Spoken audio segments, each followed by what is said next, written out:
এই যে মহারানী, ওঠো, পদ উল্টিয়ে কত ঘুমাবে? আমাকে আর আধ ঘন্টা ঘুমাতে দাও, তারপরে উঠে তোমার চুদুর বুদুর সব বের করে দিব। কি রান্না করব বলুন?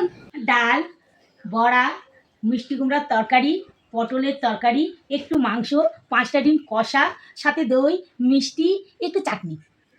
কেন, আপনার বাবা বিয়ে লাগছে নাকি?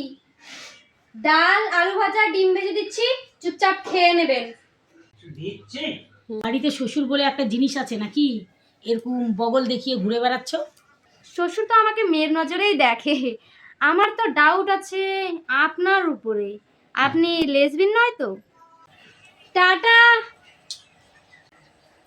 এই বলদা পাঠি, ভিতরে যে চিপকে ছিল শান্তি হয়নি, বাইরে আবার চুমু ছুড়ছ। আপনি তো শ্বশুর মাসের সাথে জড়াজড়ি করছিলেন, আমি দেখে ফেলেছি।